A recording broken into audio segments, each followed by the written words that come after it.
मीरा रोडला पुन्हा झाड पडून एकाचा मृत्यू झालाय, बाईकस्वारचा मृत्यू पडला बाईक. असं आहे, मीरा रोड असेल, मुंबई असेल, ठाणे असेल, नवी मुंबई असेल, ही सगळी विकसित होणारी शहर आहेत आणि त्यामुळे विकसित शहरामध्ये पावसाळ्यापूर्वी ज्या काय जबाबदाऱ्या असतात तिकडच्या महानगरपालिका प्रशासनाच्या, त्या त्यांनी निभावल्या तर योग्य रीतीने हे सगळं काम पुढील काळामध्ये पावसाळ्यात व्यवस्थित होतं.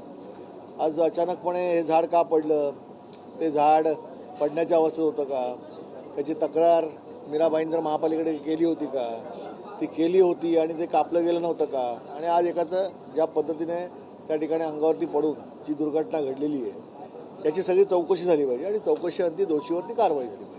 मुंबईमध्ये भयानक घटना घडलेली आहे. अंधेरीला एका रेसिडेंशियल इमारतीला आग लागलेली आहे आणि आगीतून वाचण्यासाठी लोकांनी खिडकीतनं उडी टाकलेली आहे. विधानसभेचं सभागृह चालू असताना ही बातमी मला कळली आणि मी त्यानंतर अध्यक्षांच्या दालनात जाऊन जेव्हा दूरचित्रवाहिनीवरती ती न्यूज बघितली तेव्हा लोकांनी खिडकीमधून उड्या मारल्या वाचवण्यासाठी. हा प्रकार अत्यंत भयावह आहे. असं आहे की SRAच्या नियमानुसार जर ती बिल्डिंग बांधली असेल तर फायर ब्रिगेड जाण्यासाठी 9 मीटरचा रस्ता असेल, तो फायर ब्रिगेड तिथे वेळेत का पोहोचू शकला नाही. फायर ब्रिगेड पोचला असेल तर त्यांना तिथे काम करता आलं की नाही आलं, या सगळ्या गोष्टी ज्या आहेत या आग विझल्यानंतर त्यात कुठची मनुष्यहानी झाली नाही आणि वित्त आणि जेव्हा होते आणि त्यावेळी जो अहवाल तयार होतो त्या अहवालाअंती त्याचा निकष आपल्याला कळतो आणि मग त्यावरती कोणता तरी योग्य निर्णय घेणं प्रशासनाला देखील शक्य होतं. तर मला असं वाटतं की आग विझवणं ही प्राथमिकता होती, त्यानंतर तिथे कुठची मनुष्यहानी होणं ही दुसरी प्राथमिकता होती. आता जसं ऑडिट होईल आणि त्यावेळेला फायर ब्रिगेडचा जो रिपोर्ट येईल त्यावेळेला नेमकं कळेल की ही आग कशामुळे लागली.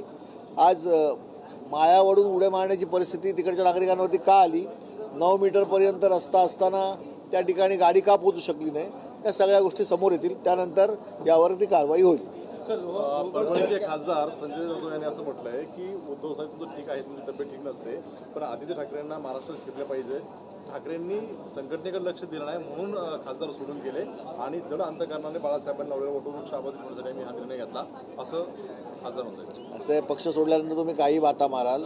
आज तुम्ही ज्या उद्धव ठाकरेंमुळे, शिवसेना प्रमुखांमुळे, आदित्य ठाकरेंमुळे महाराष्ट्रामध्ये जे वातावरण होतं त्यामुळेच तुम्हाला मशालीला मत देऊन धनुष्यबाणावर आणि मशालीवर खासदार तुम्ही झालात हे तुम्ही आता विसरताय. त्यामुळे आता पक्ष सोडल्यानंतर तुम्ही कोणालाही काही नावं ठेवाल, पूर्वीच्या केलेल्या उपकाराची परतफेड अशा पद्धतीने करू नये असं माझं मत आहे. जे आरोपी आहेत त्यांनी मीडियाला विचित्र